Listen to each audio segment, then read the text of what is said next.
Hello, this is Cornell. In today's video, I'm going to show you an amazing game between Kato Masao, one of Kitani Minoru's students, who was also called Kato the Killer, and Fujisawa Hideyuki, known as Fujisawa Shuko, whose nickname was the Monster.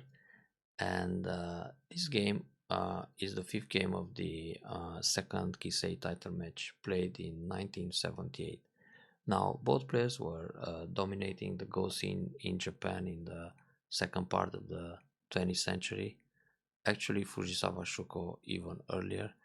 And what's really impressive about Shuko is that he managed to win a title when he was 67, or maybe he even defended the Oza title back then.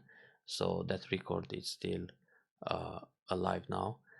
And Kato, also called Kato the Killer, later in his career he became Kato the half-point magician because of probably being less wild and winning the games only on the minimum margin. And of course, back in 2004, I think, he was also one of the uh, top players in Japan who decided to move the komi from 5.5 to 6.5.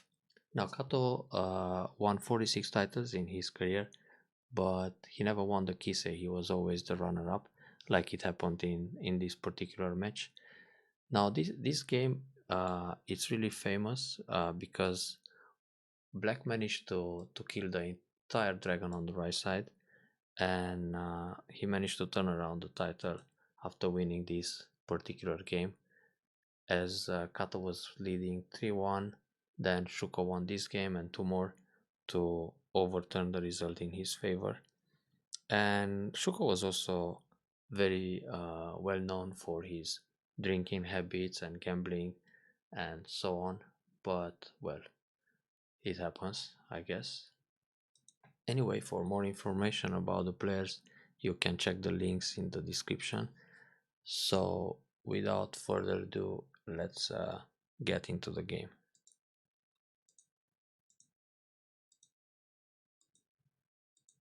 Now, Black is playing High Chinese Fuseki against Tuhoshi or Nirensei, played by White on the left side. And Chinese Fuseki, the winning strategy, is one of the famous books written by Kato Masao. But in this game, his opponent is playing the Chinese opening against him, which is very daring, I guess. Playing the approach in the top right corner, it's a very common move, and it's one of the moves that the AI approves too. Well, nowadays we see a lot of Sun invasions, so White would probably play R17 as the top choice, or even attach Q4. This is another way to play actively against the Chinese Fuseki. But it's nothing wrong to play the Kakari from the outside. This is a move that AI approves too, and it feels like it gives White about 57%, but being an early stage Fuseki, uh, White is considered to have 7.5 komis, so White always has a slight advantage in the percentage according to AI. But this game was played with 5.5 komi. So Black defends calm on the fourth line, then White slides. Back in the day, jumping in Sansan was not very popular, but later on, I think from like 2000 till 2015, it became very popular to take the corner, and then we would often see Black cutting all the way. This was a really common follow-up, but it became considered slightly better for White because White is developing all over the board, while Black it's very focused on one side only. So nowadays we don't get to see it so much. But the slide here was really common, and just go for the basic Joseki for White here. Now Black extends to the middle of the side to put more emphasis on his right side High Chinese Fuseki, because if he goes all the way to f3, white would pincer right away, and then this will disrupt the moyo plan. So black tries to expand his moyo, playing to the middle of the side, and then hope to get an extension towards f3, a corner approach. Now here, of course, white is preventing this from happening, so black plays a cap to be consistent with his moyo strategy on the right side, and white plays very proper at f3 to grab the territory. So this is a very basic fuseki that used to be popular in the 70s to, let's say, 90s. Now black plays a very calm shimari because if he wants to expand his moyo by playing a move around tengen, for example something like this to uh, get a box in the middle, white would immediately invade the corner and then leave on the right side. So this way black's plan to use his outside influence will fail. Therefore it's better for black to take a shimari in the corner because black already got two middle side extension in place, so it's a much better way to enclose his box. Now white is playing Sun and Sei, so what we see here it's a high Chinese Fuseki against Sun and Sei on the left side, Sun and Sei being the 3-star points on one side, and it's a really spectacular moyo battle so far. And when we look at this position, white has the top left corner with an extension in the top and one on the left side, so this is a double wing formation. Therefore for black to keep the balance between territory and influence, he's supposed to take the Sun invasion here, and he does that. Now white can choose between blocking at d17 or c16, and in this case white decides to block for the left side, and this is the correct move because on the top side white has a low stone at l17. So if he blocks d17, then black will leave in the corner in center and then put pressure with the shoulder hit in the top to limit the influence. So this would be quite painful for white. Either way, black gains in this kind of exchange. So white blocks the left side, but black is also interested in taking the left.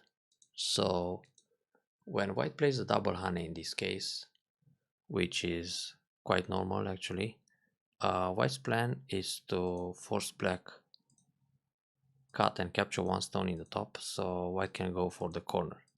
Now this way white becomes very strong on the left side, and he also got the extension in place, so this would be ideal for black, for white. Therefore black plays a hane on the left side, and he's trying to get into the left side to prevent white's moyo becoming too big. So white blocks and black plays the cut. Now here white has to pay attention because black is trying to prepare a double atari at e16.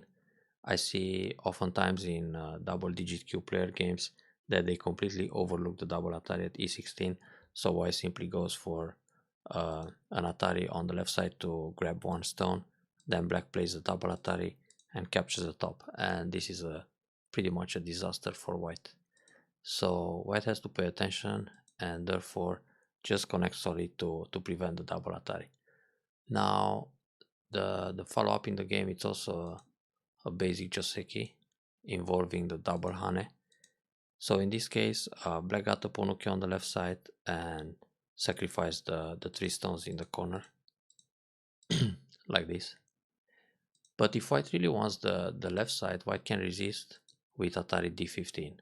Now black usually connects at b17, and this prepares two options: either go out at c14 or atari f17 to capture the top stone.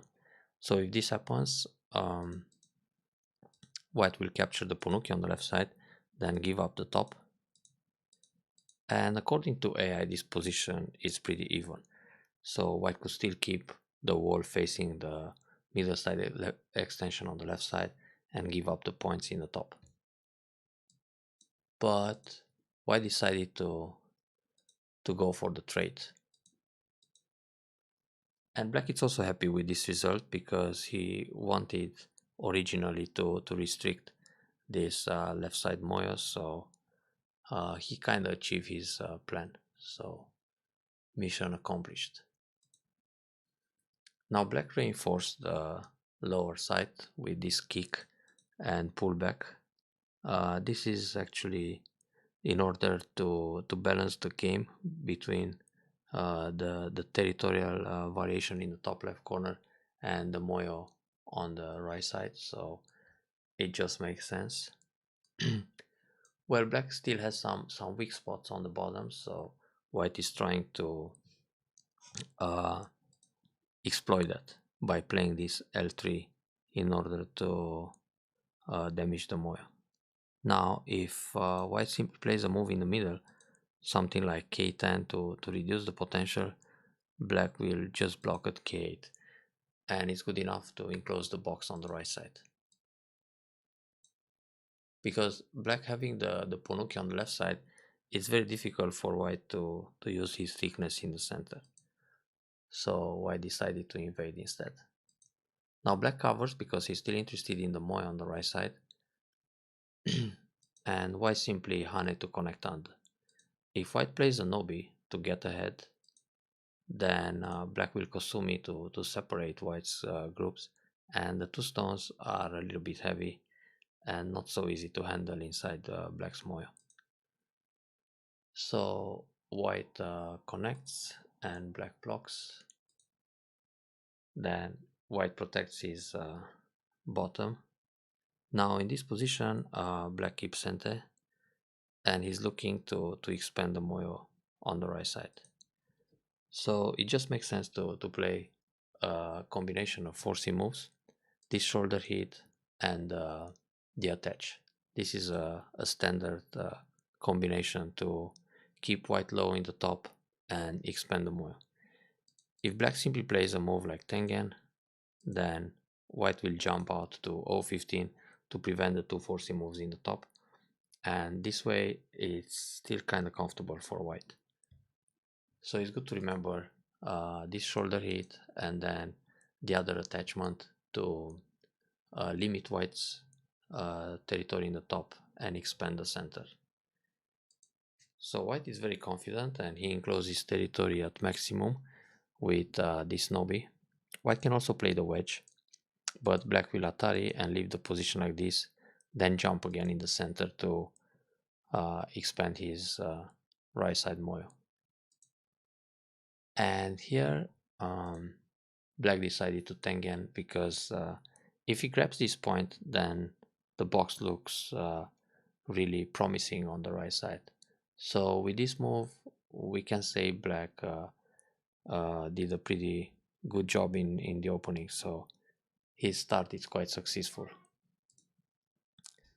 Now white feels that it's about time to invade, and playing this r7, it's the game deciding move, more or less. But this is where the trouble started for white. So black simply double up, which is the strongest move, because blocking here is actually looking to build everything on the right side. If black blocks at r5 instead to keep the corner safe, then white will just attach and then block to set up a ko and eventually leave on the right side. So this is probably an easier fight for white. But when black doubles up at r9, then it's a bit tougher for r7 to escape. And white played a probe in the corner, but here white can consider r5 and then go up with q6, and again if black plays Atari, white can block and fight the ko, and if black goes up, white can Hane, threatening the same kind of ko on the right side. But of course here black can simply block, and then white will seek for some eye shape and then run out. Now, in the game, black simply blocks, which is strong, and covers. Now, after this connection, it's a bit difficult for white to make life on the spot, so white decided to jump from the middle and go for a reduction from the outside, and then somehow give a helping hand to the stones on the right. So black is going for the maximum here, trying to capture on a large scale. Black can simply cover at p7 and is good enough to kill the stones on the right side. But he shows some really good reading skills to play this move and go for a large scale kill. Now, if white simply plays Kosumi, black will block and jump, and this way black really builds a lot on the right side to win the game. So white is trying this attach to create some more agi on the right side, and black very calm gets ahead instead of playing the hane that allows the crosscut. This can be a little more troublesome, so black keep his cool and continues the attack strongly on the right side group, but in a safe way. Now here black is playing the cap in order to surround. If black is trying p7 and white pushes out, the ig can be a little bad for black, so white can probably leave. That's why black decides to play the keima to separate the right side from the top left stones, or the middle left rather. Now white is still looking to make some eye shape, and the only way to destroy the eye shape here is to play the empty triangle. It's a really relentless play. Where in this position both sides cannot really back down, so this is a pretty big dragon killing life and death situation, and it will expand. Now playing this attachment, white is trying to make a sabaki, but black just jumps and tries to kill the entire group on a large scale, and as he originally planned. So white pushes to make some space, and black just surrounds the group. Now next move, it's also very natural, it's a net. If black plays the nobi, white will simply go out and escape one way or the other, so this is not good enough for black. Therefore black is going for all or nothing here. Now black could play Atari from the left side to be a little more safe, but according to AI it's okay to play this double Atari, because even if the position can become a little more chaotic when white goes out, it's still difficult for white to escape towards L9 direction. So black blocks very strongly, and here white is trying some maneuvers to create eyes and a mess in the center. Black connects, so the eye is still not possible.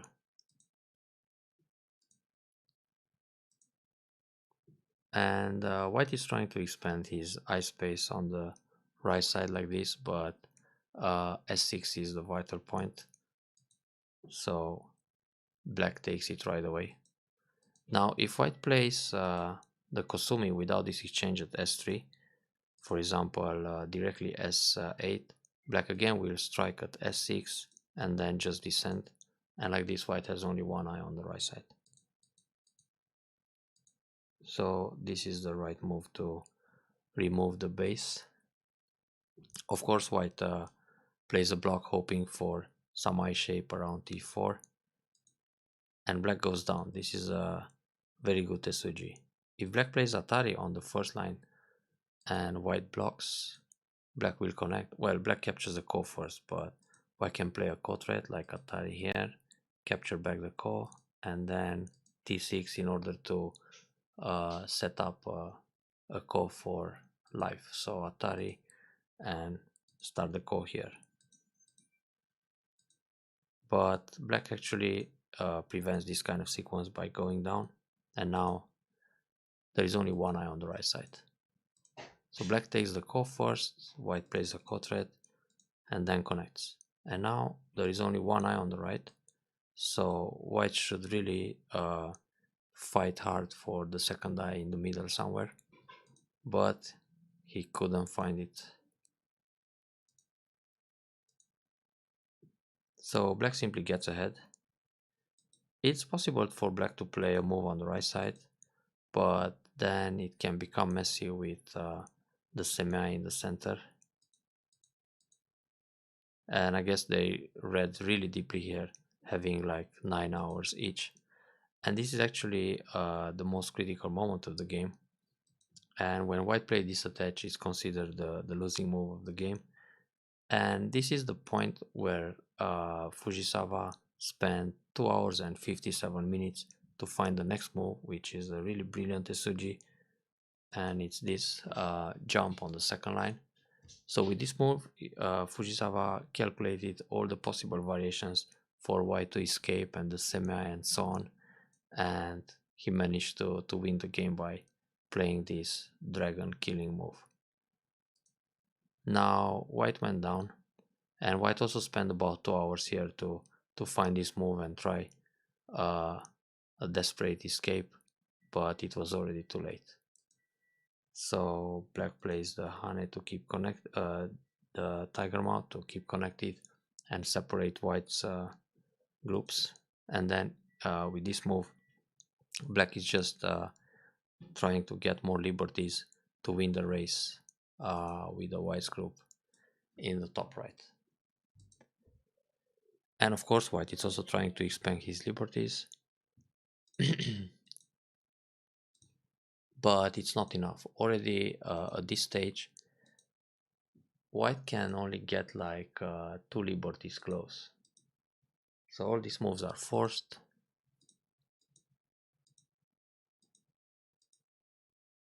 And with this Kosumi, the capturing race, it's already fine for black.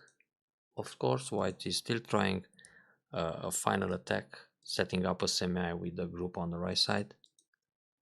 Black also has to pay attention in the middle, because white could connect at m9. So when white connects here, black can surround, and if white jumps, black can cut. And it's good for black to keep enough liberties for the center group to be able to win the race with the big dragon. Now white is trying a last ditch effort, and here this is a key move for the semi.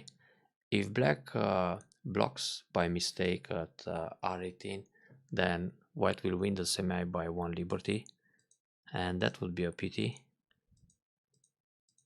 After all this effort to kill the large dragon, to lose it back in the last moment, it's always sad. This would be a black collapse, so white wins the race by 1 liberty that way. This would happen a lot in amateur games, so black is very alert on his liberty count and plays q17, which is the key move, and now there's no way for white to win the race. And after this move that tightens the liberty, white resigned the game. I hope you enjoyed this amazing killing game by Fujisawa Shuko, and if you did, please subscribe to my channel and give a thumbs up, and see you guys next time. Thanks for watching.